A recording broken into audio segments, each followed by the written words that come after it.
ജനുവരി മാസ പ്രാർത്ഥനയുടെ കുടുംബത്തിലാണ് നിലവിലുള്ളതായിട്ട് ഇവിടുന്ന് ഇവിടെ ചേർന്ന് ആയിരത്തി സന്തോഷിക്കുന്നു.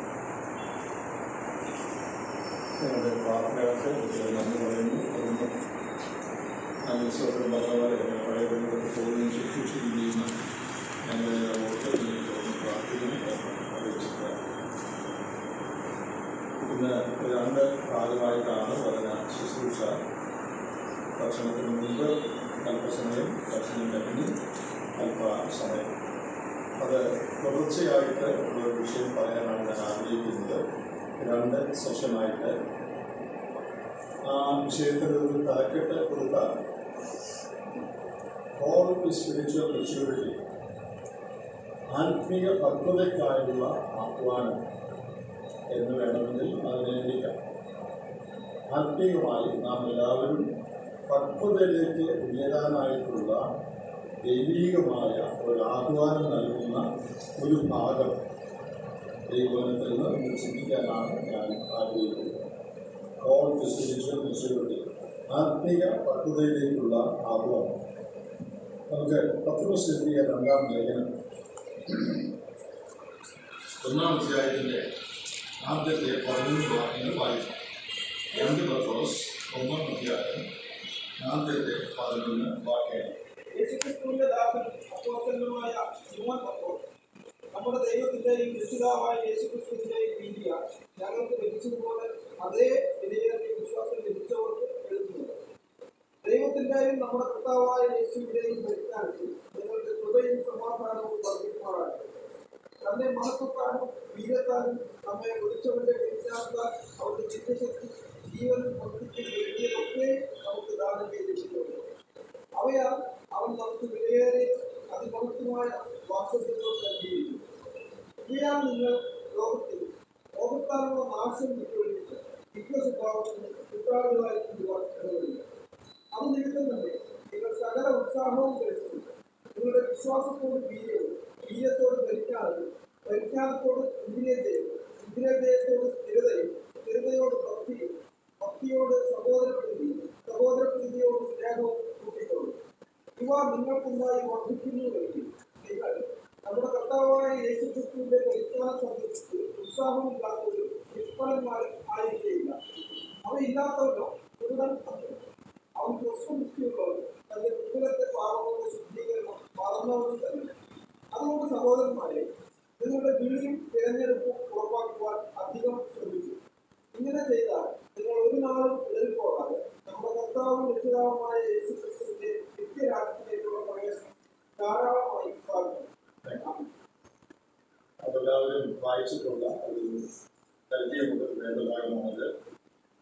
എന്നാൽ ഇവിടെ പറഞ്ഞിരിക്കുന്ന ആത്മീയ സത്യങ്ങളെ കുറിച്ച് വകതിരിച്ച് നമ്മൾ എത്ര പേരെ ചിന്തിച്ചിട്ടുണ്ട്, മനസ്സിലാക്കിയിട്ടുണ്ട് എന്നുള്ളത് സംശയമാണ്. ഇങ്ങനെയുള്ള കാര്യങ്ങളൊക്കെ ഭാഗങ്ങളൊക്കെ നമ്മൾ വായിച്ചു വിടാറുണ്ട്. എന്നാൽ എന്താ ഇവിടെ പറഞ്ഞിരിക്കുന്നത് എന്നതിനെ കുറിച്ച് ശരിയാകുന്ന കാരണം പലപ്പോഴും നമുക്കില്ല. ഈ ഭാഗത്തെ വളരെ ലളിതമായ നിലയിൽ 3 ആയിട്ട് വിഭജിച്ച് എല്ലാവർക്കും മനസ്സിലാകാൻ കഴിയുന്ന നിലയിൽ ഇതൊന്ന് പറയണമെന്ന് എൻ്റെ ഹൃദയത്തിൽ ആഗ്രഹമുണ്ട്. നാം ഇന്ന് പറയാൻ പോകുന്ന 3 കാര്യങ്ങളുടെ തലക്കെട്ട് ഇങ്ങനെയാണ്. 1, the resources we have, നമുക്കുള്ള വിഭവങ്ങൾ, അതായത് ദൈവം നമുക്ക് ആത്മീയമായി വളരാൻ തന്നിട്ടുള്ള കാര്യങ്ങൾ, അതാണ് വിഭവങ്ങൾ എന്ന് പറയുന്നത്. റിസോഴ്സസ് എന്ന് ഇംഗ്ലീഷിൽ പറയും.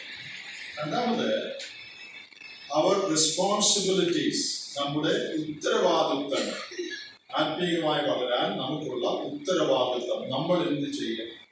3, the rewards for godly living, ദൈവഭക്തിയായി ജീവിച്ചാൽ നമുക്ക് ലഭിക്കുന്ന പ്രതിഫലങ്ങൾ. അപ്പോൾ 3 കാര്യങ്ങൾ. 1, ദൈവഭക്തിയായി ആത്മീയ പക്വതയിലേക്ക് വളർന്ന് ഭക്തിയോടെ ജീവിക്കാൻ ദൈവം നമുക്ക് തന്നിരിക്കുന്ന വിഭവങ്ങൾ. ദൈവം നമുക്ക് എന്തെല്ലാം തന്നിട്ടുണ്ട്. 2, ഈ കാര്യങ്ങൾ നമുക്ക് ലഭിച്ചത് കൊണ്ട് അതിനെ പ്രയോജനപ്പെടുത്താനുള്ള നമ്മുടെ ഉത്തരവാദിത്വം, അതാണ് റെസ്പോൺസിബിലിറ്റി എന്ന് പറയുന്നത്. 3, അത് പ്രയോജനപ്പെടുത്തി ആത്മീയ പക്വതയിലേക്ക് നാം വളർന്നാൽ, അതായത് ഭക്തിയായി നാം ജീവിച്ചാൽ നമുക്ക് ലഭിക്കുന്ന പ്രതിഫലങ്ങൾ. of the resources we have, responsibilities that we have, and the rewards we are going to get. ഈ 3 കാര്യങ്ങളാണ് ഈ ഭാഗത്ത് നിന്ന് പറയാൻ ഞാൻ ആഗ്രഹിക്കുന്നത്. ഒന്നാമത്, നമുക്ക് ഭക്തിയായി ജീവിക്കുവാൻ, ആത്മീയമായി വളരുവാൻ ദൈവം എന്തെല്ലാം തന്നിട്ടുണ്ട്. ദൈവമക്കൾക്ക്, രക്ഷിക്കപ്പെട്ട ദൈവമക്കൾക്ക് എന്തെല്ലാം വിഭവങ്ങളാണ്, എന്തെല്ലാം കഴിവുകളാണ്, എന്തെല്ലാം പ്രാപ്തിയാണ് ദൈവം നമുക്ക് തന്നിട്ടുള്ളത്. നമുക്ക് ആ 3-4 കാര്യങ്ങൾ ആദ്യം നോക്കാം. ഒന്ന്, അതിന്റെ 1-ാമത്തെ വാക്യത്തിൽ വിലയേറിയ വിശ്വാസം നമുക്ക് തന്നിട്ടുണ്ട്. പ്രഷ്യസ് ഫെയ്ത്ത്, വിലയേറിയ വിശ്വാസം. 3-ാം വാക്യത്തിൽ നമുക്ക് വിളി ലഭിച്ചു. വിളി. അടുത്ത താഴോട്ട് നമ്മൾ വായിക്കുമ്പോൾ 4-ാം വാക്യത്തിൽ നമുക്ക് വിലയേറിയതും അതിമഹത്വമായ വാഗ്ദത്തങ്ങളും നൽകിയിരിക്കുന്നു. പിന്നെ അതേ വാക്യത്തിൽ നമുക്ക് ദിവ്യ സ്വഭാവം നൽകിയിരിക്കുന്നു. അപ്പോൾ എന്തെല്ലാം കാര്യങ്ങൾ ദൈവം നമുക്ക് തന്നിട്ടുണ്ട്?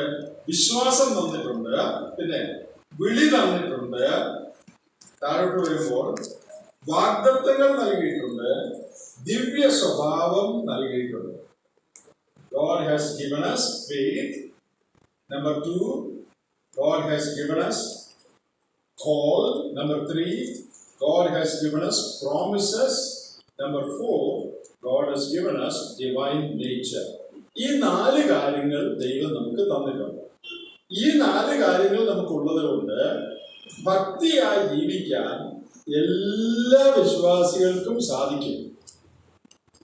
ഈ കഴിവുകൾ, ദൈവം തന്നിരിക്കുന്ന വിഭവങ്ങൾ ഉപയോഗിച്ചാൽ എല്ലാ ദൈവമക്കൾക്കും ഏറ്റവും ഭക്തിയായി ജീവിക്കാൻ സാധിക്കും. ഇവിടെ ഇതിനിടയ്ക്ക് ആ കാര്യം എടുത്ത് പറഞ്ഞിട്ടുണ്ട്. അതിന്റെ 3-ാം വാക്യത്തിൽ അവന്റെ ദിവ്യശക്തി ജീവനും ഭക്തിക്കും വേണ്ടിയത് ഒക്കെയും നമുക്ക് ദാനം ചെയ്തിരിക്കുന്നുവല്ലോ. ജീവനും ഭക്തിക്കും വേണ്ടിയത് ഒക്കെ ദൈവം നമുക്ക് ദാനം ചെയ്തിരിക്കുന്നു. അപ്പോൾ ഒരു ആൾക്ക് ഭക്തിയായി ജീവിക്കാൻ എന്തെല്ലാം വേണമോ അതൊക്കെ ദൈവം നമുക്ക് ദാനം ചെയ്തിരിക്കുന്നുവെന്നാണ് ഈ വാക്യം പറയുന്നത്. നിങ്ങൾ ലിവിംഗ് ബൈബിളിൽ ഈ വാക്യം വായിച്ചാൽ, ലിവിംഗ് ബൈബിൾ എന്ന് പറയുന്നത് കൃത്യമായ തർജ്ജമയല്ല, ആശയം പ്രകടിപ്പിക്കുന്ന ഒരു ഇംഗ്ലീഷിലെ ലളിതമായ ഭാഷാന്തരമാണ്. ആ ലിവിംഗ് ബൈബിളിൽ ഈ വാക്യം പറയുന്നത് God has given us all that we need to live a godly life. തെളിവായിട്ട് പറഞ്ഞിരിക്കുക, ദൈവഭക്തിയായ ഒരു ജീവിതം നയിക്കുവാൻ നമുക്ക് വേണ്ടതെല്ലാം ദൈവം നമുക്ക് നൽകിയിരിക്കുന്നു. അതാണ് ഇപ്പൊ നമ്മൾ വായിച്ച വാക്യത്തിന്റെ അർത്ഥം.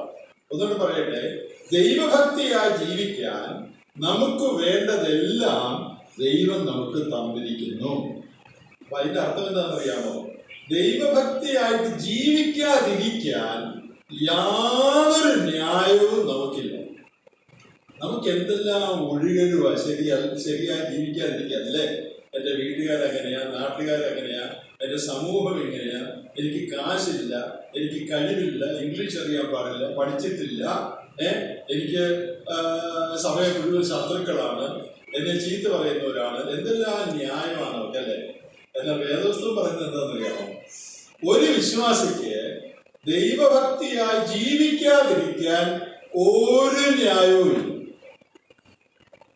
നമുക്ക് യാതൊരു ഒഴികലുമില്ല.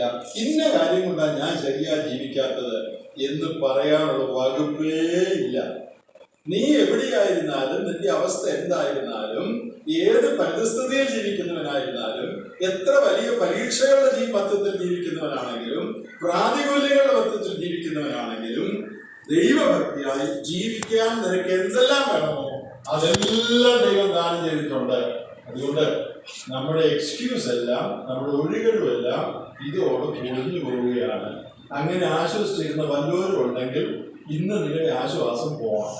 എന്താ, ഞാൻ ഇന്ന കാര്യം കൊണ്ട് എനിക്ക് നന്നായി ജീവിക്കാം, അങ്ങനെ ഒരു കാര്യമില്ല. അങ്ങനെ ഒരു കാര്യമില്ല. ഏത് പരിസ്ഥിതിയിലാണെങ്കിലും ഭക്തിയായി നിനക്ക് ജീവിക്കാൻ പറ്റുമെന്നാണ് ഈ ഭാഗം പഠിപ്പിക്കുന്നത്. അതെ, നമുക്ക് എന്തെല്ലാമാണ് ദൈവം തന്നിരിക്കുന്നത്? നാം രക്ഷിക്കപ്പെട്ടപ്പോ ദൈവഭക്തിയായി ഈ ലോകത്തിൽ ജീവിക്കാൻ എന്തെല്ലാം കാര്യങ്ങൾ ദൈവം നമുക്ക് തന്നിട്ടുണ്ട്. അത് ഓരോന്നായിട്ട് നമുക്ക് നോക്കാം. ഒന്ന്, വിലയേറിയ വിശ്വാസം നമുക്ക് ലഭിക്കും. ലഭിച്ചു. വിലയേറിയ വിശ്വാസം ലഭിച്ചു. അപ്പോ നമുക്ക് ആദ്യം ദൈവം തന്ന ഒരു വിഭവം വിശ്വാസമാണ്. God has given us faith. വിശ്വാസം നമുക്ക് തന്നു. ഈ വിശ്വാസം എന്ന വേദപുസ്തകത്തിൽ കാണുമ്പോൾ അതിന് രണ്ട് അർത്ഥമുണ്ട്. സാഹചര്യം അനുസരിച്ച് അതിന്റെ അർത്ഥത്തിൽ വ്യത്യാസമുണ്ട്. ആ രണ്ടർത്ഥം, പ്രധാനമായ അർത്ഥം, ഒന്ന് വിശ്വാസം എന്ന് പറയുമ്പോൾ വിശ്വാസ വിഷയം, അതിന് വിശ്വാസം എന്ന് പറയും. The body of truth, the essence of truth. നാം വിശ്വസിക്കുന്ന വിഷയങ്ങൾ. ഇപ്പൊ ഒരാള് നമ്മളോട് ചോദിക്കുക, ബ്രദറുകാർക്ക് വിശ്വാസം എന്താ എന്ന് പറഞ്ഞതിന്റെ അർത്ഥം എന്താ? നിങ്ങൾ പിടിച്ചിരിക്കുന്ന ഉപദേശം എന്താ? ക്രിസ്ത്യാനികളുടെ വിശ്വാസം എന്താ എന്ന് ചോദിച്ചാൽ, ക്രിസ്ത്യാനികൾ വിശ്വസിക്കുന്ന അടിസ്ഥാനപരമായ കാര്യങ്ങൾ എന്തൊക്കെയാണ്? അതാണ് വിശ്വാസം എന്ന് പറയുന്നതിന്റെ ഒരർത്ഥം. നമ്മുടെ വിശ്വാസം എന്താണെന്ന് നമ്മൾ അറിഞ്ഞിരിക്കണം. സങ്കടകരമായൊരു കാര്യം, നമ്മൾ എന്താ വിശ്വസിക്കുന്നതെന്ന് തന്നെ നമ്മൾ പലപ്പോഴും പിടിച്ചത്. എന്താ നമ്മൾ വിശ്വസിക്കുന്നത് ശരിക്കും ആരെങ്കിലും ചോദിച്ചാൽ അത് പറയാനായിട്ട് നമ്മളിൽ പലർക്കും അറിയാൻ പാടില്ല. ഈ അറിവ് ആർക്കാ വേണ്ടതെന്ന് അറിയാമോ? ഉപദേശമാർക്കും വകുപ്പുമാർക്കും മാത്രമല്ല, എല്ലാ വിശ്വാസികൾക്കും ഈ അറിവുണ്ടായിരിക്കണം. എല്ലാവരും വേദപണ്ഡിതന്മാരൊന്നും അതിലൊരു സാധ്യയില്ല.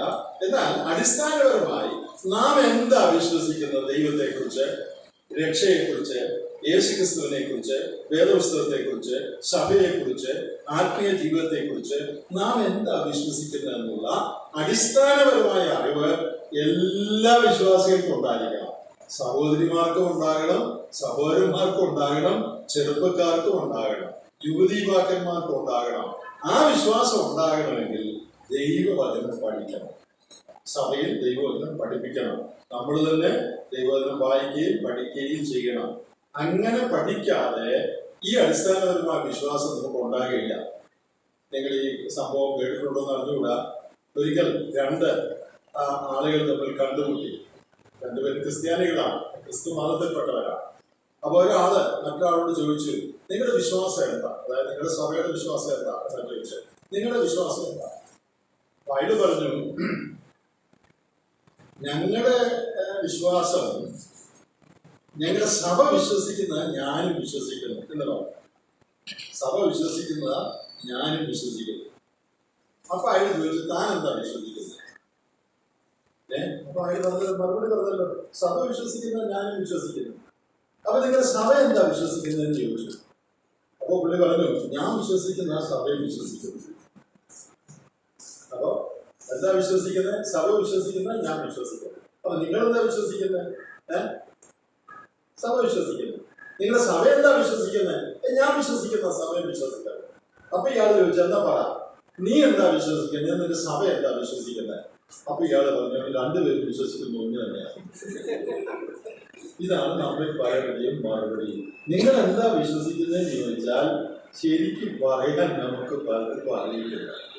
ഏതാണ്ടൊക്കെ ഇങ്ങനെ വിശ്വസിക്കുന്നുണ്ടെന്നല്ലാതെ എന്താ വിശ്വസിക്കുന്നത്? പ്രിയപ്പെട്ടവരെ, നമ്മളത് അറിയണം.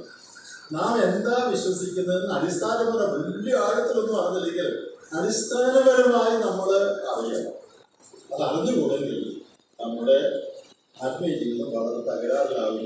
നമ്മൾ വായിക്കുന്ന പോലെ ഉപദേശത്തിന്റെ കാറ്റിനാൽ നമ്മൾ അലഞ്ഞ് ഉരുളുന്നവരായി തീരും.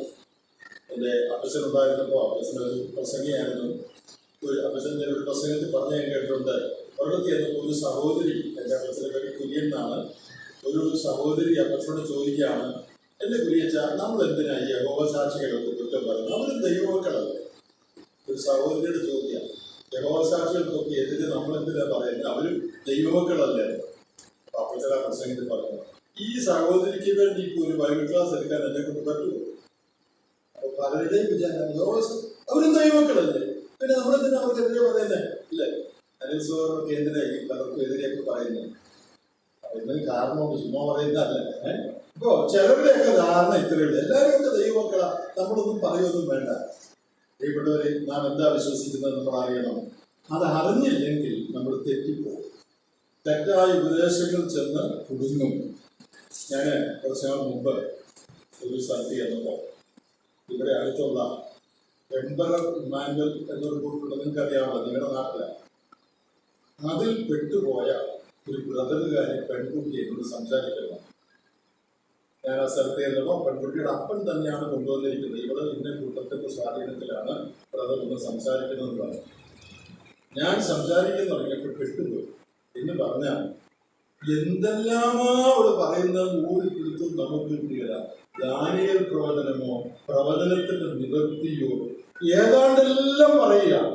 ആ പെൺകുട്ടിയോട് ഞാൻ എന്നെ കൊണ്ട് വെക്കുന്നവരൊക്കെ പറഞ്ഞ് മനസ്സിലാക്കിക്കാൻ ശ്രമിച്ചു. പക്ഷേ ഒരു രക്ഷയില്ല. കാരണം വേറെ ഏതാണ്ടെല്ലാം തലയിൽ കയറിയിരിക്കുക. എന്ത് പറഞ്ഞാലും മനസ്സിലാകില്ല. ഈ ബ്രദറൻ കുടുംബത്തിലെ ഈ പെൺകുട്ടി എന്താ നമ്മൾ വിശ്വസിക്കുന്നതെന്ന് പഠിച്ച് മനസ്സിലാകാത്തതുകൊണ്ട് ആരാണ്ട് ഏതാണ്ട് പറഞ്ഞപ്പോൾ ഏറ്റവും വികൃതമായ ഏറ്റവും തെറ്റായ ചില ഉപദേശങ്ങൾ മനസ്സിൽ കയറ്റി അത് ശരിയാണെന്ന് പറഞ്ഞ് അതിനെക്കുറിച്ച് തർക്കിക്കാൻ തയ്യാറായിരിക്കുകയാണ്. എന്തോരു ദയനീയമായ ഒരു ചിത്രമാണ്. ചെറുപ്പക്കാരി പെണ്ണില്ല. ഓ ചെറുപ്പം മുതലേ സൺഡേ സ്കൂൾ മുതലേ ദൈവവചനം എന്താ പറയുന്നത്, നാം എന്താ വിശ്വസിക്കുന്നത്, ഇത് നാം മനസ്സിലാക്കണം. നമ്മുടെ വിശ്വാസം ദൈവം നമുക്ക് അതിവിശുദ്ധ വലിയേറെ വിശ്വാസം തന്നിട്ടുണ്ട്, ദൈവവചനത്തിലുണ്ട്. അത് നമ്മൾ മനസ്സിലാക്കണം. ഇനി വിശ്വാസത്തിന്റെ രണ്ടാമത്തെ അർത്ഥം അവർ എബിലിറ്റി ടു ബിലീവ്, വിശ്വസിക്കാനുള്ള കഴിവ്. അതിനും വിശ്വാസം എന്ന് പറയും. ഞാൻ കർത്താവിൽ വിശ്വസിച്ചു എന്ന് പറഞ്ഞാൽ എന്തായിട്ട് അർത്ഥം? കർത്താവിൽ ശരണപ്പെടാനുള്ള കഴിവ് എനിക്ക് ലഭിച്ചു. അതാണ് വിശ്വസിച്ചു എന്ന് പറഞ്ഞതാണ്.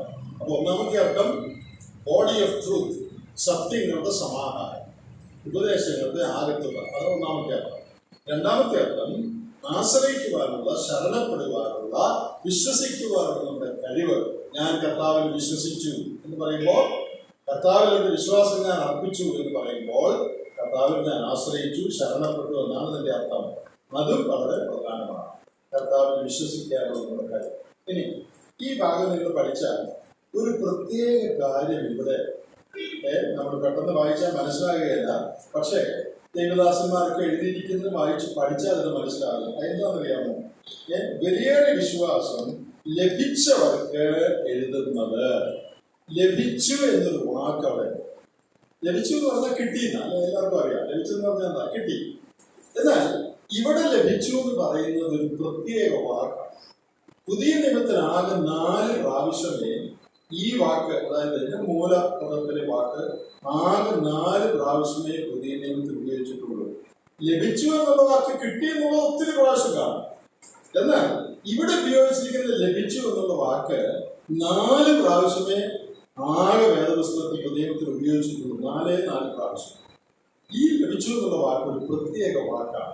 ആ വാക്കിന്റെ അർത്ഥം എന്താണെന്നറിയാമോ? നമ്മുടെ യാതൊരു യോഗ്യതയും കൂടാതെ, യാതൊരു സ്വയപരിശ്രമവും കൂടാതെ ദൈവത്തിന്റെ കൃപയാൽ മാത്രം ലഭിച്ചത് എന്നാണ് ആ വാക്കിന്റെ അർത്ഥം. ഇത് ഞാൻ വെറുതെ പറഞ്ഞതല്ല.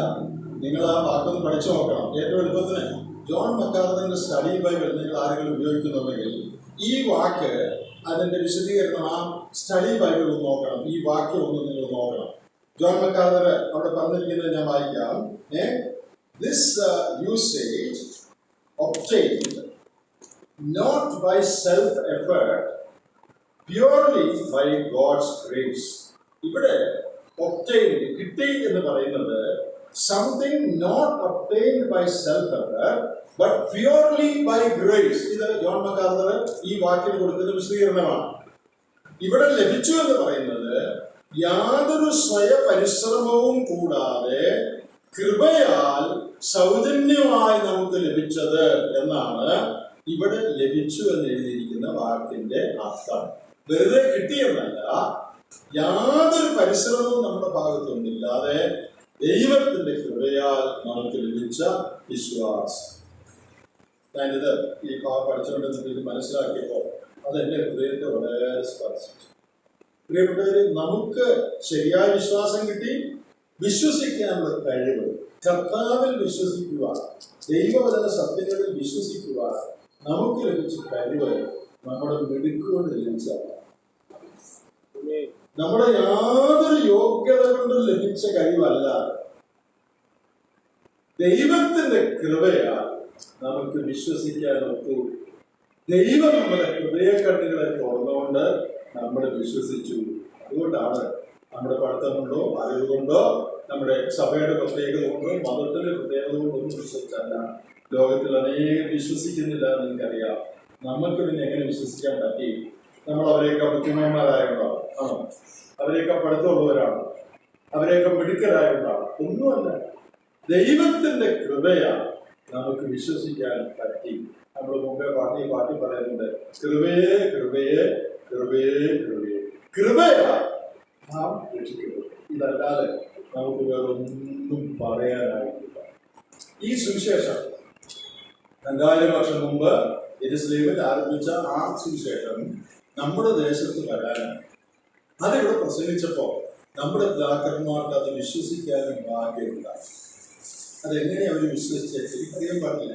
ദൈവം അവർക്ക് കണ്ണു തുറന്നല്ലാതെ വേറെ പ്രത്യേകിച്ചൊന്നും പറയാനില്ല. ഇവിടെ സുവിശേഷം പ്രസംഗിച്ചപ്പോൾ നമ്മുടെ പൂർവ്വപിതാക്കന്മാർക്ക് അത് വിശ്വസിച്ച് അംഗീകരിക്കാൻ ഭാഗ്യമുണ്ടായി. നമ്മിൽ അനേകർക്ക് അവര് വഴി പിന്തലമുറക്കാരായ നമുക്ക് ആ വചനങ്ങൾക്കൊക്കെ വിശ്വസിക്കാൻ ഭാഗ്യമുണ്ടായി. അല്ലെങ്കിൽ ആരെങ്കിലും നമ്മോട് സുവിശേഷം പറഞ്ഞപ്പോൾ അത് വിശ്വസിക്കാനുള്ള കഴിവ് ദൈവം നമുക്ക് തന്നു. അപ്പോൾ ഞാൻ രക്ഷിക്കപ്പെട്ടിരിക്കുന്നത് എൻ്റെ യാതൊരു ക്വാളിഫിക്കേഷനും കൊണ്ടല്ല, എൻ്റെ ഒരു മിടുക്കുകൊണ്ടാണ്. നമ്മുടെ പിതാക്കന്മാരെന്ന് പറയുന്ന അവർ വലിയ PhD ക്കാരോ പഠിത്തക്കാരോ ഒന്നുമല്ല. വെറും കൃഷിക്കാരും ചട്ടക്കുള്ളിൽ താമസിച്ചിരുന്നവരും സാധാരണക്കാരായ തൊഴിലാളികളും കൃഷിക്കാരുമാണ് നമ്മുടെ പണ്ട് കാലത്ത് ജീവിച്ചിരുന്ന നമ്മുടെ അപ്പന്മാർ. എന്നാൽ ഈ സുവിശേഷം ഈ ദേശത്ത് പ്രസംഗിച്ചപ്പോൾ അത് കേട്ടപ്പോൾ വിശ്വസിക്കാൻ അവർക്ക് തോന്നി. അവരത് വിശ്വസിച്ചു. എന്തുകൊണ്ട് വിശ്വസിച്ചു? ദൈവം അതിന് പ്രത്യേക കഴിവ് അവർക്ക് കൊടുത്തു. അവരുടെ ഹൃദയ കണ്ട ദൈവം തോന്നുന്നു. അതുകൊണ്ട് അവർ വിശ്വസിച്ചു. അതുകൊണ്ടാണ് ഈ ദേശത്ത് ഇത്രയും സുവിശേഷം പറയപ്പെടാനിടയായത്. നമ്മിൽ അനേകരും ഇന്ന് വിശ്വാസികളായി തീരുന്നത് അവർക്ക് വിശ്വസിക്കാനതുപോലെ നമുക്കും വിശ്വസിക്കാനത് ദൈവത്തിന്റെ കൃപ. നമുക്കൊന്നും പ്രശംസിക്കാനില്ല, അതിലൊന്നും അലങ്കരിക്കാനില്ല. ഞാൻ വിശ്വസിച്ചെങ്കിൽ ജീവിതകാലം മുഴുവൻ ദൈവത്തോട് ഞാൻ നന്ദിയുള്ളവനായിരിക്കണം. വിശ്വസിക്കാൻ എനിക്ക് എത്തുന്നു. ഞാൻ ഒരിക്കൽ ഓസ്ട്രേലിയയിൽ ഒരു ക്യാമ്പിൽ പ്രസംഗിച്ചുകൊണ്ടിരുന്നപ്പോൾ ഏറ്റവും മുമ്പിലത്തെ ബെഞ്ചിൽ ഒരു പെൺകുട്ടി, ഒരു 10-15 വയസ്സ് കാണുമായിരിക്കും, അവിടെ എൻ്റെ നേരെ മുമ്പിൽ ഇരിപ്പുണ്ടാകും. അപ്പോൾ അവളെ കണ്ടപ്പോൾ ഒരു ചൈനക്കാരിയെ പോലെ തോന്നി. അതാമ്മയല്ല, കണ്ടാൽ നമുക്കറിയാമല്ലോ. അപ്പം ഞാൻ പ്രസംഗിച്ചുകൊണ്ടിരുന്നപ്പോൾ അവൾ എൻ്റെ നേരെ മുമ്പിൽ കരയുന്നുണ്ടാകും. എന്തിനാ ഇവിടെ കരയുന്നതെന്നുള്ളത് എനിക്ക് പരിചയമില്ല. അവിടെ ഞാൻ അവളോട് ചോദിച്ചൊന്നുമില്ല. പക്ഷെ കരയുന്നത് ഞാൻ നല്ലതായിട്ട് കണ്ടു. ആ ക്യാമ്പ് കഴിഞ്ഞ് ഞാൻ അടുത്ത സ്ഥലത്തേക്ക് പോകാൻ എൻ്റെ മുറിയിൽ പെട്ടിയൊക്കെ അടുക്കുമ്പോൾ ആദ്യത്തെ ഒരു മുട്ടി തുറന്നു നോക്കിയപ്പോൾ ഈ പെൺകുട്ടിയും ഒരു പ്രായമുള്ള മതാമയോട് എൻ്റെ മുറിയിൽ വാതിൽ നിൽക്കുകയാണ്. നമ്മൾ അതോട്ട് വരാൻ അവിടെ അവളെ കട്ടിലെ രീതി അവളെ പരിചയിക്കും. അപ്പോൾ അവൾ പറഞ്ഞു ജപ്പാൻകാരിയാണ്, ജപ്പാനിൽ നിന്ന് നേഴ്സിംഗ് പഠിക്കാനായിട്ട് ഓസ്ട്രേലിയ വന്നിരിക്കുക. അങ്ങനെ ആരോ പറഞ്ഞതനുസരിച്ച് ക്യാമ്പിന് വന്നതാണ്. അപ്പം ഞാൻ അവരോട് ചോദിച്ചു, ഞാൻ കഴിഞ്ഞ ദിവസം പ്രസംഗിച്ചപ്പോൾ നീ എന്തിനാ കരഞ്ഞെന്ന് ചോദിച്ചു. അപ്പോൾ അവൾ പറഞ്ഞു, ദൈവം നിന്നെ സ്നേഹിക്കുന്നു എന്ന് നിങ്ങൾ പറഞ്ഞില്ലേ, അത് കേട്ടിട്ടാണ് ഞാൻ കരഞ്ഞെന്ന് പറഞ്ഞു.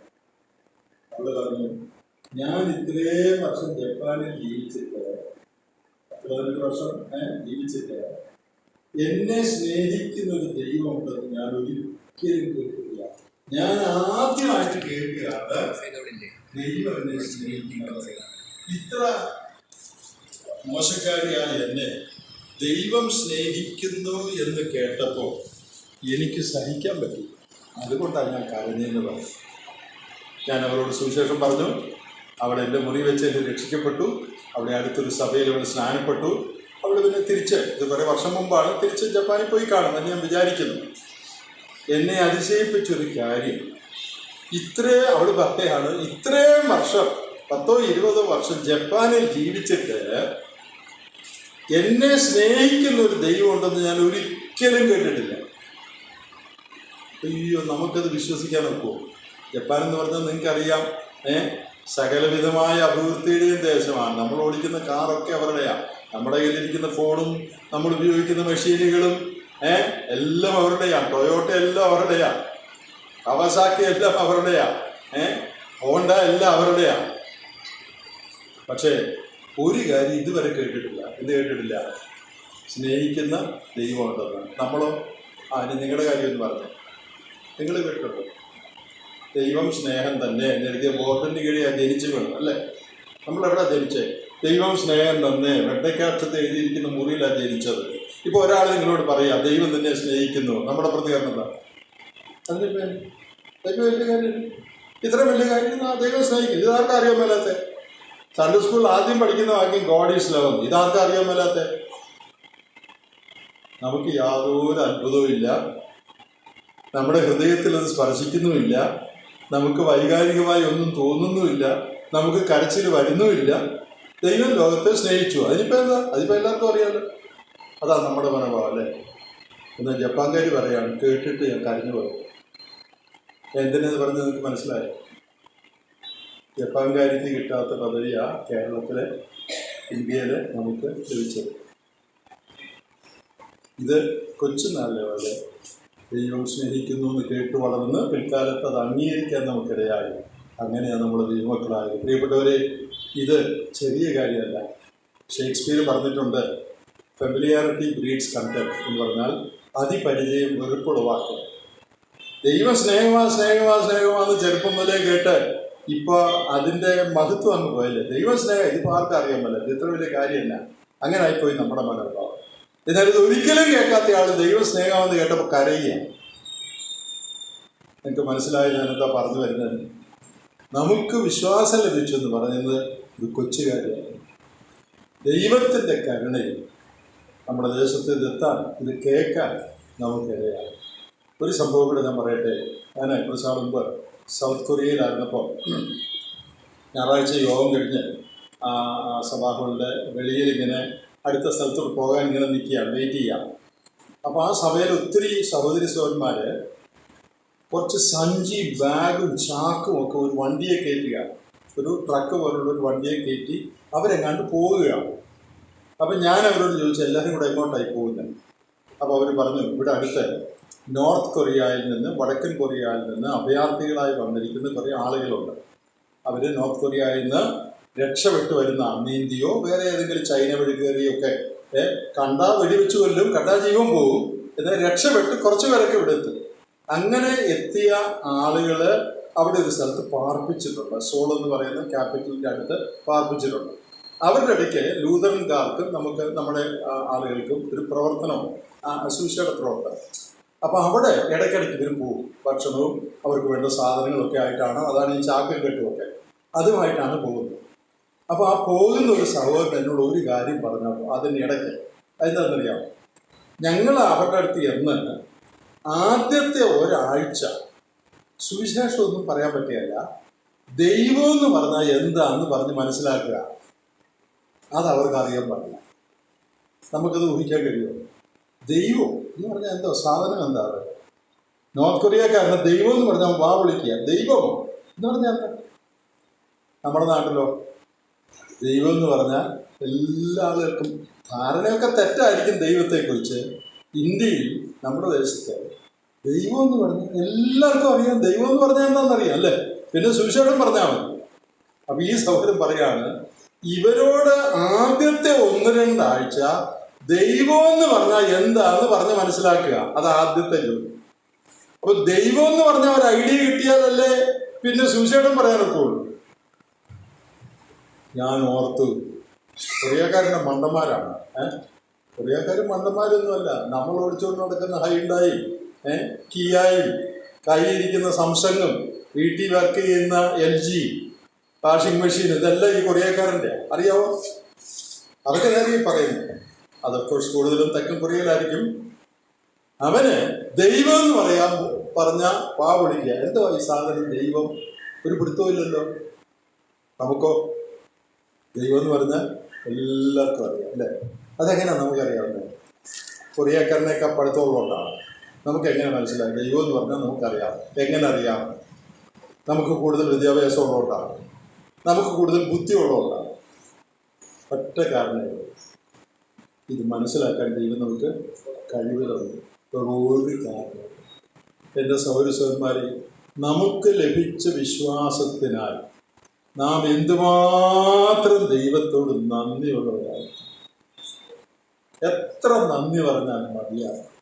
ഒരു പാട്ടുണ്ട്, നിങ്ങൾ കേട്ട് കാണുന്നേ, ദൈവം ചെയ്യുന്ന നന്ദികളെ ഓർത്താൽ ഇത് പറഞ്ഞു തീർക്കാൻ നാവിത് പോരാ, പിന്നെ ആയുസ്സും ഇത് നാളിത് പോരാ, ആയുസ്സും ഇത് പോരാ. ഇത് നമ്മൾ മനസ്സിലാക്കിയിട്ടുണ്ടോ? നമ്മളിത് ചെറുപ്പം മുതൽ ഇതെല്ലാം കേട്ട് പതിനൊക്കെ കേട്ട് പറഞ്ഞ് പരിചയിച്ചുകൊണ്ട് നമുക്കിതൊന്നും വലിയ കാര്യമല്ലാതായി തീർന്നിരിക്കുക. ചിലർക്കൊക്കെ യോഗത്തിന് വരാനോ ദൈവമക്കളോടുകൂടെ കൂട്ടായ്മ ആചരിക്കാനോ ഒന്നും പ്രത്യേകിച്ച് ഒരു താല്പര്യവും ഇല്ല. രക്ഷിക്കപ്പെട്ടെന്നാണ് പറയുന്നത്. എന്താ കാര്യം എന്നറിയാം? ഈ രക്ഷയുടെ മഹത്വം പിടുത്തയില്ല. ഈ രക്ഷയുടെ മഹത്വം എന്താണെന്ന് അവന് പിടുത്തയില്ല. വേദവസ്തം വായിക്കാൻ താല്പര്യമില്ല, പ്രാർത്ഥിക്കാൻ ആരാധിക്കാൻ താല്പര്യമില്ല. രക്ഷിക്കപ്പെട്ടെന്നാ പറയുന്നത്. പക്ഷെ ഇതിന്റെ മഹത്വം മനസ്സിലായിട്ടില്ല. ഇതിന്റെ മഹത്വം മനസ്സിലായാൽ, കൊറിയക്കാരന് വിശ്വസിക്കാൻ ഒക്കാത്ത ദൈവത്തെ മലയാളിയായി എനിക്ക് വിശ്വസിക്കാൻ ഒത്തു എന്നുള്ളത് ചെറിയ കാര്യമല്ലെന്ന് മനസ്സിലായാൽ, ദൈവസ്നേഹമാണെന്ന് ഒരിക്കലും കേൾക്കാത്ത ജപ്പാൻകാരിയെ താരതമ്യം ചെയ്യുമ്പോൾ ദൈവസ്നേഹമാണെന്ന് മനസ്സിലാക്കാനും ഈ സ്നേഹമായ ദൈവത്തെ അനുഭവിക്കാനും സാധിച്ച നമുക്ക് ലഭിച്ച മഹാഭാഗ്യം. ജീവിതത്തിൽ എന്തിന് പകരം കൊടുക്കും? എത്ര നന്ദിയുള്ളവരായി ജീവിച്ചാൽ പറ്റും? എന്ത് ചെയ്താൽ പറ്റും? എങ്ങനെ ജീവിച്ചാൽ പറ്റും? എൻ്റെ പ്രിയപ്പെട്ടവരെ, നമുക്ക് ലഭിച്ച വിശ്വാസം ഒരിക്കലും അത് മറന്നുകളയും. അതിൻ്റെ മഹത്വം മറന്നുകളയും. അപ്പോൾ ദൈവം നമുക്ക് തന്നിരിക്കുന്ന ഏറ്റവും വലിയൊരു റിസോഴ്സ്, ഏറ്റവും വലിയൊരു കഴിവ് വിശ്വസിക്കാനുള്ള കഴിവ്, ശരിയായ വിശ്വാസം. ഇനി അടുത്തതായിട്ട് മൂന്നാം വാക്യത്തിൽ പറയുന്നത്, ദൈവം നമുക്ക് ഒന്ന് വേറൊരു കഴിവ് നമ്മെ വിളി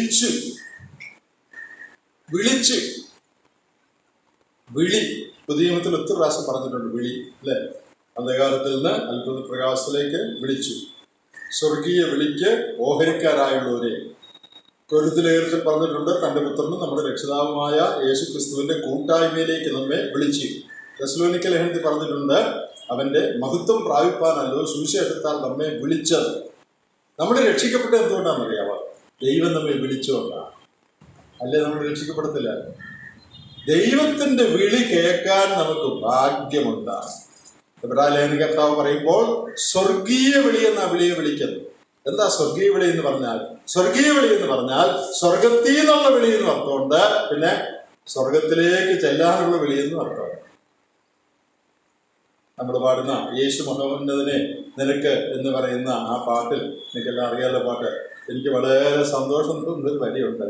പാപികളെ ബാക്കി പറഞ്ഞു, പാപികളെ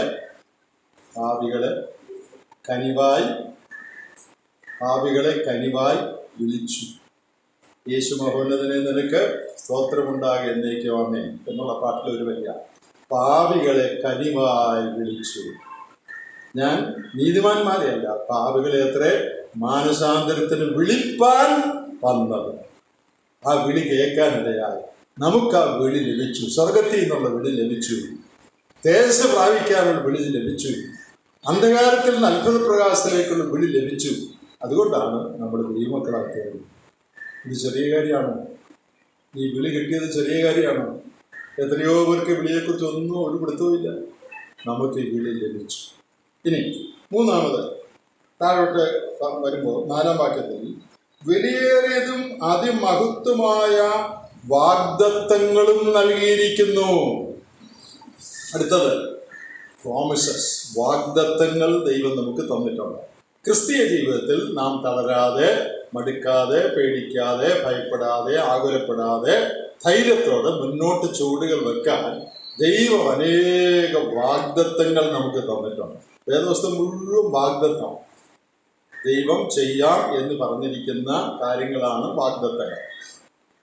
ഈ വാഗ്ദത്തങ്ങളുടെ വിശേഷണം ഇവിടെ നോക്കിയേ. വിലയേറിയതും അതിമഹത്വം, പ്രഷ്യസ് ആൻഡ് മാഗ്നിഫിസന്റ് എന്നാണ് ഇംഗ്ലീഷ്. പ്രഷ്യസ് എന്ന് പറഞ്ഞാൽ വിലയേറിയ. അവൻ്റെ പുത്രൻ പത്രോസിന്റെ ലേഖനത്തിൽ പറയുമ്പോൾ യേശു ക്രിസ്തുവിന്റെ രക്തത്തെക്കുറിച്ച് വിലയേറിയ രക്തം എന്ന് പറഞ്ഞിട്ടുണ്ട്. കർത്താവിന്റെ രക്തം വിലയേറിയ, നമ്മെ വീണ്ടെടുത്തത് എന്തുകൊണ്ടാണ്? പൊന്നെ വെള്ളി മുതലായ 70 വസ്തുക്കളെ കൊണ്ടല്ല, പിന്നെ ക്രിസ്തു എന്ന കുഞ്ഞാടിന്റെ വിലയേറിയ രക്തം, വിലയേറിയ വാഗ്ദത്തം. പിന്നെ പ്രഷ്യസ് ആൻഡ് അതിമഹത്ത്, മാഗ്നിഫിസൻറ്റ്. അവിടെ ഉപയോഗിച്ചിരിക്കുന്ന വാക്ക് മാഗ്നിഫിസൻറ്റ് എന്നുള്ളത് മെഗാ എന്നുള്ള വാക്കിന്റെ സൂപ്പർലേറ്റീവാണ്. മെഗാ എന്ന് പറഞ്ഞാൽ എല്ലാവർക്കും അറിയാം. മെഗാ ബമ്പർ അറിയാമോ? പടിയക്കടൊക്കെ വിളിച്ചുകൊണ്ട് നടക്കുന്നില്ല ആളുകൾ. മെഗാ ബമ്പർ, മെഗാ എക്സിബിഷൻ കേട്ടിട്ടുണ്ടോ? മെഗാ എന്ന് പറഞ്ഞാൽ ഏറ്റവും വലുതെന്നായിട്ട് അർത്ഥം. Mega bumper lottery, mega exhibition. ഈ വാക്ക് മെഗാ എന്നുള്ളതിന്റെ മുകളിലത്തെ വാക്കാണ്. മാഗ്നിഫിസന്റ് എന്നുള്ളത് സൂപ്പർ മെഗാ. അപ്പൊ വാഗ്ദത്തം വലിയേറിയതും മെഗായുടെ അങ്ങേയറ്റത്ത് ഉള്ളതുമാണ്. ഏറ്റവും വലിയ വാഗ്ദത്തം അത് നമുക്ക് തന്നിരിക്കുക.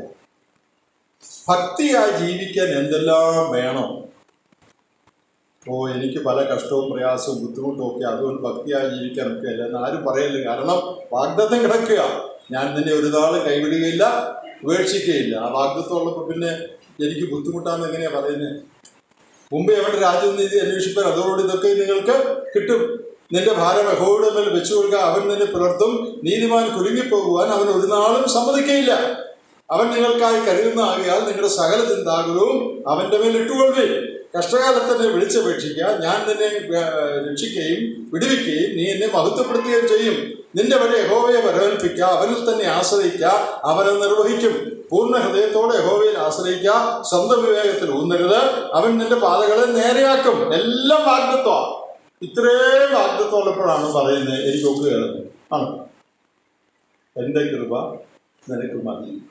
അപ്പോഴാണ് പറയുന്നത് അയ്യോ എനിക്ക് ജഡത്തിൽ ഭയങ്കര മുള്ളാണ്, അതുകൊണ്ട് ദൈവവഴി നടക്കാനൊക്കെയില്ല. പറയാൻ പറ്റില്ല. കാരണം എന്താ? അതിനാ കൃപ തരുന്നല്ലേ, ജലകീർത്തിയിൽ തികഞ്ഞു വരുന്ന ദൈവകൃപ. പ്രിയപ്പെട്ടവരെ, നമുക്കിത്രയും വാഗ്ദത്തമുള്ളതുകൊണ്ട് ശരിയായി ജീവിക്കാതിരിക്കാൻ യാതൊരു കാരണവും ഒരു വിശ്വാസിക്കില്ല. ശരിയായി ജീവിച്ചേ പറ്റൂ. ഈ വാഗ്ദത്തത്തെക്കുറിച്ചൊരു കാര്യം കൂടെ പറയട്ടെ.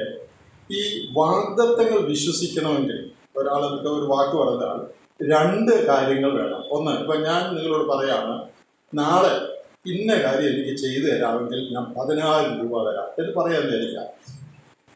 അപ്പൊ രണ്ട് കാര്യം നിങ്ങൾ ചെക്ക് ചെയ്യണം. ഒന്ന്, ഈ പറഞ്ഞ ആള് സത്യവാനാണോ, അതായത് നുണ പറയുന്ന ആളാണോ, കളിപ്പീരുകാരനാണോ, വിശ്വസിക്കാൻ കൊള്ളാവുന്ന ആളാണോ.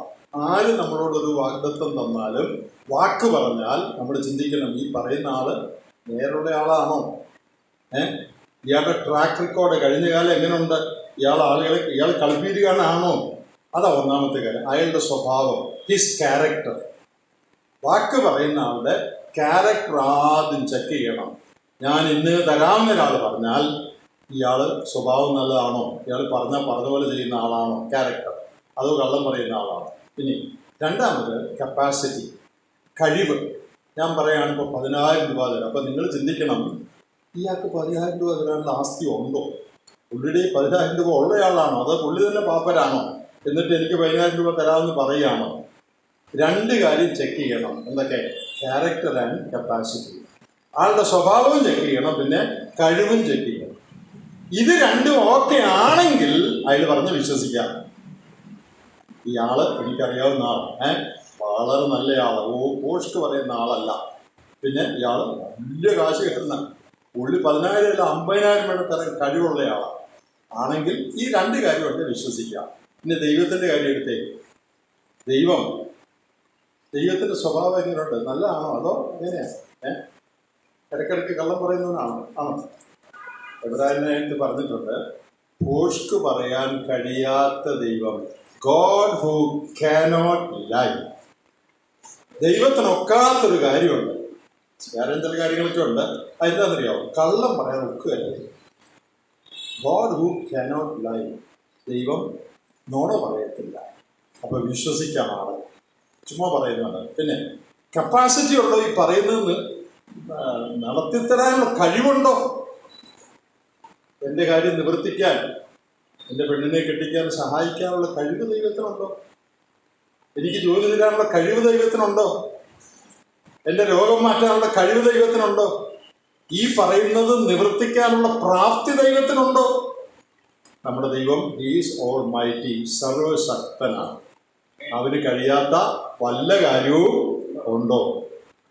അപ്പൊ ഈ രണ്ട് ക്വാളിഫിക്കേഷൻ ദൈവത്തിനുള്ളത് കൊണ്ട് അവന്റെ വാഗ്ദത്തങ്ങളെ പൂർണ്ണമായിട്ട് നമുക്ക് വിശ്വസിക്കാം. പറയുന്ന ആൾ നല്ലയാളാണ്, നുണ പറയാത്ത ആളാണ്. രണ്ട്, പറയുന്ന ഏത് കാര്യവും നിവർത്തിക്കാനുള്ള പ്രാപ്തി, കഴിവ് ഉള്ളവനാണ്. അതുകൊണ്ട് നമുക്ക് അവനെ വിശ്വസിക്കാം. അപ്പൊ നമുക്ക് വാഗ്ദത്തങ്ങളോ. ഇനി അടുത്തൊരു കാര്യം നോക്കിയേ, ദിവ്യ സ്വഭാവം. 4-ാമത്തെ വാക്യത്തിലുണ്ട്, ലോകത്തിൽ മോഹത്താലുള്ള നാശം വിട്ടൊഴിഞ്ഞിട്ട് ദിവ്യ സ്വഭാവത്തിന് കൂട്ടാളികളായി തീരുവാൻ ഇടവരുന്നു. നാം രക്ഷിക്കപ്പെടുന്നതിന് മുമ്പ് നമുക്ക് ആദാമ്യ സ്വഭാവം, പാപ സ്വഭാവം മാത്രമേ ഉള്ളൂ. ഇങ്ങോട്ട് ചീത്ത പറഞ്ഞാൽ അങ്ങോട്ട് ചീത്ത പറയും, നുണ പറയും, മറ്റുള്ളവരെ ഉപദ്രവിക്കും, അഹങ്കരിക്കും, നിഗളിക്കും, പ്രതികാരം ചെയ്യും. ഇതൊക്കെയാണ് ആദാമ്യ സ്വഭാവം. രക്ഷിക്കപ്പെട്ടപ്പോൾ ദൈവത്തിൻ്റെ പരിശുദ്ധാത്മാവിനെ ദൈവം നമുക്ക് നൽകി. ദൈവജീവൻ നമ്മുടെ ഉള്ളിൽ വന്നു. അതുകൊണ്ട് നമുക്ക് ഇന്ന് നാം ദിവ്യ സ്വഭാവത്തിന് കൂട്ടാളികളാണ്. We are partakers of divine nature. ദിവ്യ സ്വഭാവം എന്ന് പറഞ്ഞാൽ ദൈവത്തിൻ്റെ സ്വഭാവം. യോഹന്നാന്റെ ലേഖനത്തിൽ പറയുന്നുണ്ട്, ഒരു വിശ്വാസിക്ക് പാപം ചെയ്യാൻ കഴിയുകയില്ല. അതിൻ്റെ കാരണം പറയുന്നത് അവൻ്റെ വിത്ത് അവനിൽ വസിക്കുന്നു. അതിന് രണ്ടർത്ഥം എടുക്കാം. ഒന്ന്, ദൈവത്തിൻ്റെ വിത്ത് എന്ന് പറഞ്ഞാൽ ദൈവത്തിൻ്റെ പരിശുദ്ധാത്മാവ് നമ്മുടെ ഉള്ളിലുണ്ട്. രണ്ട്, ദൈവത്തിൻ്റെ സ്വഭാവം നമ്മുടെ ഉള്ളിലുണ്ട്. അതുകൊണ്ട് വിശുദ്ധമായി ജീവിക്കാൻ നമുക്ക് സാധിക്കും. നമ്മെ ദൈവം ദിവ്യ സ്വഭാവത്തിന് കൂട്ടാളികളാക്കി തീർത്തിരിക്കുകയാണ്. രക്ഷിക്കപ്പെട്ട എല്ലാവർക്കും ദൈവ സ്വഭാവം ദൈവം നൽകിയിരിക്കുകയാണ്. അതില്ലാത്തൊരു വിശ്വാസിയില്ല. അപ്പൊ രക്ഷിക്കപ്പെട്ടൊരു വിശ്വാസിക്ക് പഴയ സ്വഭാവം അവനിലുണ്ട്. ആദാമ്യ പ്രകൃതി അത് കർത്താവ് വരുമ്പോഴേ മാറിപ്പോവുള്ളൂ. എന്നാൽ അവന് പാപസ്വഭാവം ഉണ്ടെന്നുള്ളത് ശരിയാണെങ്കിലും അതിനെ ജയിക്കത്തക്കവണ്ണം ദിവ്യ സ്വഭാവം കൂടെ ദൈവം അവന് നൽകിയിട്ടുണ്ട്. ദൈവ സ്വഭാവമുള്ളവരാണ് നമ്മളെല്ലാവരും. അതുകൊണ്ടാണ് ക്ഷമിക്കാൻ നമുക്ക് ഒക്കുന്നത്, സഹിക്കാൻ ഒക്കുന്നത്, സന്തോഷിക്കാൻ ഒക്കുന്നത്, പ്രതികാരം ചെയ്യാതിരിക്കാൻ ഒക്കുന്നത്. ദൈവ സ്വഭാവം നമുക്ക് ഉള്ളതുകൊണ്ടാണ്. പ്രിയപ്പെട്ടവരെ, ആത്മീയ വളർച്ച എന്ന് പറഞ്ഞാൽ ഇവിടെ പറയുന്ന പോലെ ലോകത്തിൽ മോഹത്താലുള്ള നാശം വിട്ടൊഴിഞ്ഞിട്ട് ദിവ്യ സ്വഭാവത്തിന് കൂട്ടാളികളായുള്ള ജീവിതമാണ്. അപ്പൊ രക്ഷിക്കപ്പെടുന്നതിന് മുമ്പ് ലോകത്തിൽ മോഹത്താലുള്ള നാശം, നമുക്ക് ഒറ്റ വാചകത്തിൽ പറഞ്ഞ പാപകരമായ കാര്യങ്ങൾ. രക്ഷിക്കപ്പെടുന്നതിന് മുമ്പ് പാപകരമായ കാര്യങ്ങളെ പുൽകി ജീവിച്ചവരാണ് നമ്മൾ. രക്ഷിക്കപ്പെട്ടപ്പോൾ നമുക്ക് ദൈവ സ്വഭാവം ലഭിച്ചു. ആത്മീയ വളർച്ച എന്ന് പറഞ്ഞാൽ നാളുകൾ കഴിയുന്തോറും നമ്മുടെ ദൈവ സ്വഭാവം വർത്തമാനമായ നിലയിൽ നമ്മുടെ സ്വഭാവത്തിൽ കാണപ്പെടണം. ഞാൻ ആത്മീയമായിട്ട് വളരുമ്പോൾ കൂടുതൽ കൂടുതൽ കൂടുതൽ ദൈവ സ്വഭാവം എന്നിൽ പ്രകടമാകണം. ഗലാത്യർ 5:22 പറയുന്ന ആത്മാവിന്റെ ഫലമെന്ന് പറയുന്നത് അതാ. ദൈവാത്മാവിന് തന്നെ തന്നെ കീഴ്പ്പെടുത്തുന്ന ഒരു മനുഷ്യന്റെ ഉള്ളിൽ ദൈവം പുറപ്പെടുവിക്കുന്ന ക്രിസ്തുവിൻ സ്വഭാവമാണ് ആത്മാവിന്റെ ഫലം. അതാണ് ദിവ്യ സ്വഭാവം. അപ്പോൾ മനസ്സിലാകാനായിട്ട് ഞാൻ ഇങ്ങനെയൊന്ന് പറയാം. നമ്മൾ രക്ഷിക്കപ്പെടുന്നതിന് മുമ്പ് ലോകത്തിൽ മോഹത്താലുള്ള നാശം, ഒറ്റ വാക്കി പറഞ്ഞ പാപത്തെ കെട്ടിപ്പിടിച്ചുകൊണ്ടിരിക്കുകയായിരുന്നു നമ്മൾ. ഇപ്പോൾ എൻ്റെ രണ്ട് വശത്തെ രണ്ട് മതിലുണ്ട്. അത് മനസ്സിലാക്കാനായിട്ട് ഞാൻ ഇങ്ങനെ പറയുകയാണ്. ഇത് മനസ്സിലായത് നല്ലതാണ്. എൻ്റെ രണ്ട് വശത്ത് രണ്ട് മതിലുണ്ട്. ഈ മതില് പാപം, ലോകത്തിൽ മോഹത്താലുള്ള നാശം. ഈ മതില് ദിവ്യ സ്വഭാവം, ദൈവ സ്വഭാവം. രക്ഷിക്കപ്പെടുന്നതിന് മുമ്പ് നമ്മളെല്ലാവരും ആ മതിലെ ചാരിയിരുന്നവരാണ്, അല്ലെങ്കിൽ ആ മതിലിലെ തൂണിനെ കെട്ടിപ്പിടിച്ചിരുന്നവരാണ്. പാപത്തെ കെട്ടിപ്പിടിച്ചിരുന്നവരാണ്, പാപത്തിൽ ശരണപ്പെട്ടിരുന്നവരാണ് രക്ഷിക്കപ്പെടുന്നതിന് മുമ്പ് നമ്മളെല്ലാവരും. രക്ഷിക്കപ്പെട്ടപ്പോൾ എന്ത് സംഭവിച്ചെന്നറിയാമോ? ആ തൂണിനെ അല്ലെങ്കിൽ ആ ഭിത്തിയെ നമ്മൾ വിട്ടിട്ട് നാളുകൾ കഴിയുന്തോറും വേദപുസ്തകം വായിച്ചും പ്രാർത്ഥിച്ചും ദൈവാത്മാവിനെ കീഴ്പ്പെട്ടും കൂട്ടായ്മ ആചരിച്ചും നാളുകൾ കഴിയുന്തോറും ആ മതിലിൽ നിന്ന് പതുക്കെ എന്നിൽ ദിവ്യ സ്വഭാവം കൂടുതൽ കൂടുതൽ കാണപ്പെട്ട് ദിവ്യ സ്വഭാവത്തോട് ഞാൻ കൂടുതൽ അടുത്തുകൊണ്ടിരിക്കുകയാണ്. അപ്പൊ ആത്മീയ വളർച്ച എന്ന് പറഞ്ഞാൽ ഈ മതിലിൽ നിന്ന് ഈ മതിലിലേക്കുള്ള പ്രയാണം, യാത്രയാണ് ആത്മീയ വളർച്ച. എല്ലാവർക്കും മനസ്സിലായോ? രക്ഷിക്കപ്പെടുന്നതിന് മുമ്പ് പാപത്തെ ചാരി അതിനെ കെട്ടിപ്പിടിച്ചുകൊണ്ടതാണ് ഇരുന്നത്. രക്ഷിക്കപ്പെട്ടപ്പോൾ ആ മതിൽ ഞാൻ വിട്ടു. എന്നിട്ട് ഞാൻ പതുക്കെ യാത്ര ആരംഭിച്ചു. എൻ്റെ ജീവിതത്തിൽ നാളുകൾ കഴിയുന്തോറും കൂടുതൽ കൂടുതൽ ക്ഷമ, സ്നേഹം, പരോപകാരം ഇതൊക്കെ കൂടുതൽ കൂടുതൽ കാണത്തക്കവണ്ണം ദൈവ സ്വഭാവം എന്നിൽ കൂടുതൽ കൂടുതൽ പ്രകടമാണ്. അപ്പം നിങ്ങളുടെ നോട്ടിൽ നിങ്ങളൊരു ഡയഗ്രം വരച്ചാൽ 2 വര ഇങ്ങനെ, ഒന്ന് പാപം, ഇത് ദിവ്യ സ്വഭാവം. 2 വരയ്ക്ക് നടുവിലൊരു വര, അതാണ് ക്രിസ്തീയ ജീവിതം. ഈ ലൈനിൽ നമ്മൾ പഠിക്കുമ്പോൾ ചെയ്യുന്ന പോലെ ഒരു ഗ്രാഫായിട്ട് ഇത് വരച്ചാൽ ഈ ലൈനിൽ എവിടെയെങ്കിലും നിങ്ങളെ ഒന്ന് പ്ലേസ് ചെയ്യുക. നിങ്ങൾ ഈ ലൈനിൽ എവിടെ? മതിലിൻ്റെ തൊട്ടടുത്ത് നിൽക്കുന്നേ ഉള്ളൂ ഇപ്പോഴും? അതോ ഇത്രയും വർഷം വിശ്വാസ ജീവിതത്തിലൊക്കെ നയിച്ച് കുറേയൊക്കെ മുമ്പോട്ട് വന്ന് ദൈവസ്വഭാവം കുറേയൊക്കെ എന്നിൽ കാണപ്പെടുന്നുണ്ട്, ഈ പകുതി വരെ എത്തിയോ? അതോ ഇവിടം വരെ എത്തിയോ? വളരെ വിശ്വസ്തമായി ജീവിച്ച് ദൈവീക സ്വഭാവം വളരെ കാണപ്പെടുന്ന ഒരു ജീവിതമാണോ നിങ്ങളുടെ ജീവിതം? അതെല്ലാവരും ഒന്ന് മാർക്ക് ചെയ്യുന്നത് നല്ലത്. ഈ യാത്രയിൽ എൻ്റെ പൊസിഷൻ എവിടെയാണ്? ഇവിടെയാണോ, ഇവിടെയാണോ, അവിടെയാണോ, ഇവിടെയാണോ? അത് അവരവർക്ക് അറിയാമോ. എന്നിൽ എന്തുമാത്രം ദൈവ സ്വഭാവമുണ്ട്? എന്താ ദൈവ സ്വഭാവം എന്ന് പറഞ്ഞാൽ? താഴ്മ, സ്നേഹം, ക്ഷമ, പരോപകാരം, കമ്പാഷൻ, ആർദ്രത, മനസ്സലിവ്, എല്ലാ സൽഗുണങ്ങളും എൻ്റെ ജീവിതത്തിൽ അതെന്തുമാത്രം പ്രതിഫലിക്കുന്നുണ്ട്? അതാണ് ദൈവ സ്വഭാവം. രക്ഷിക്കപ്പെട്ട എല്ലാവരും ദിവ്യ സ്വഭാവത്തിന് കൂട്ടാളികളാണ്. പക്ഷേ അത് വർത്തമാനമായ നിലയിൽ നാളുകൾ കഴിയുന്തോറും നമ്മിൽ കാണപ്പെടണം. ദൈവത്തിൻ്റെ പരിശുദ്ധാത്മാവിന് എന്തുമാത്രം നമ്മെ തന്നെ കീഴ്പ്പെടുത്തുമോ അതനുസരിച്ചാണ് നമ്മിൽ ദൈവ സ്വഭാവം വർത്തമാനമായ നിലയിൽ കാണപ്പെടുന്നത്. നിങ്ങൾ ഈ ലൈനിൽ എവിടെയാണ്? ഈ പല വിശ്വാസികളും രക്ഷിക്കപ്പെട്ടു എന്നുള്ളത് ശരിയാണെങ്കിലും ഈ മതിലിൻ്റെ അടുത്ത് തന്നെ നിൽക്കുക എന്ന് പറഞ്ഞാൽ വളർച്ചയില്ല, സ്വഭാവത്തിൽ യാതൊരു മാറ്റവുമില്ല. ഞങ്ങളുടെ അടുത്ത ചങ്ങനാശ്ശേരിയിൽ ഒരു റൗഡി രക്ഷിക്കപ്പെട്ടതായിട്ട് കേട്ടിട്ടുണ്ട്. രക്ഷിക്കപ്പെടുന്നതിന് മുമ്പ് പരസ്യോത്രമൊക്കെ ആരെങ്കിലും ചെന്ന് നിന്ന് അവരെ കാണിച്ചു കുടിക്കും. പോയില്ല, ഇവിടെ പ്രസംഗമൊന്നും വേണ്ട, അതിൽ രക്ഷിക്കപ്പെട്ടു. ഇപ്പം പരസ്യം നടത്തുന്നതിന് ആരെങ്കിലും തടസ്സം പറയാൻ വന്നാൽ അവൻ കഴിക്കും. സ്വഭാവം മാറി. പക്ഷെ പാർട്ടി മാറിയെന്നേ ഉള്ളൂ, സ്വഭാവം മാറിയില്ല. അടി ഇപ്പോഴും ഉണ്ട്. നേരത്തെ ഉപദേശിയായിരുന്നു തല്ലുന്നത്, ഇപ്പം ഉപദേശി എതിർക്കുന്നവനെ തല്ലും. അതല്ല രക്ഷ. നിന്റെ സ്വഭാവം മാറണം, പാർട്ടി മാറിയ പോരാ. വിശ്വാസികളുടെയും കാര്യമാണ്. പണ്ട് പിണക്കവും വഴക്കുമായിരുന്നു. ആരുമായിട്ടാണ്? അയൽക്കാരനുമായിട്ട്. ഇപ്പോഴോ ബാക്കി നിങ്ങൾ പറഞ്ഞ് നിങ്ങളാരും പറയുകയല്ല.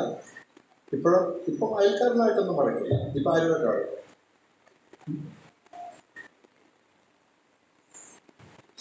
കൂടെ അപ്പം മുറിക്കുന്നവരുമായിട്ട് കണക്കാം. അതാണ് രക്ഷിക്കപ്പെടുന്നത്. കാരണം പാർട്ടി മാറിയതാണ്. പണ്ട് വെളിയിലുള്ളവരൊക്കെ ആയിട്ട് പണക്കാരുണ്ട്, ഇപ്പം രക്ഷിക്കപ്പെട്ട കൂടെ ഉള്ളവരൊക്കെ ആയിട്ട് പണക്കാർ. അതാണ് രക്ഷിക്കപ്പെടുന്നത്. ദിവ്യ സ്വഭാവം അതല്ല. അപ്പോൾ ദിവ്യ സ്വഭാവത്തിന് കൂട്ടാളികളായി വർത്തമാനമായ നിലയിൽ നമ്മിൽ ദൈവ സ്വഭാവം കാണപ്പെടണമെന്ന് പറഞ്ഞാൽ നാളുകൾ കഴിയുന്തോറും സ്നേഹവും ക്ഷമയും ദൈവം എന്നിൽ കൂടുതൽ കൂടുതൽ കാണപ്പെടണം. അല്ലാതെ ആ മതിലിനെ കെട്ടിപ്പിടിച്ചുകൊണ്ടിരുന്നാൽ പോരാ. രക്ഷിക്കപ്പെട്ടെങ്കിലും ആത്മീയ വളർച്ചയില്ലാത്ത ആളുകൾ ആ മതിലിനെ തൊടുന്നില്ലെന്നുള്ളത് ശരിയാ, പാപവഴി വിട്ടു എന്നുള്ളത് ശരിയാ. പക്ഷെ ആ മതിലിനെ ചേർന്ന് നിൽക്കുക. അവർക്ക് 2 സ്വഭാവവും കാണിക്കുകയാണ്. ഞായറാഴ്ച ആത്മീയ ഭാഷയാണ്, സത്യത്തിലും ആത്മാവിലും അതൊക്കെ. തിങ്കൾ മുതൽ ശനി വരെ തമിഴ് കഴിയും.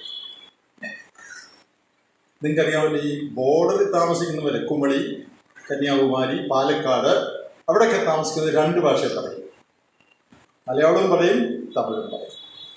ചില വിശ്വാസികൾ എങ്ങനെയുണ്ട്, അവർ രക്ഷിക്കപ്പെട്ടോ എന്ന് ചോദിച്ചാൽ രക്ഷിക്കപ്പെട്ടെന്നാണ് പറയുന്നത്. പക്ഷെ അവർ ഇപ്പോഴും ബോർഡറില്ല.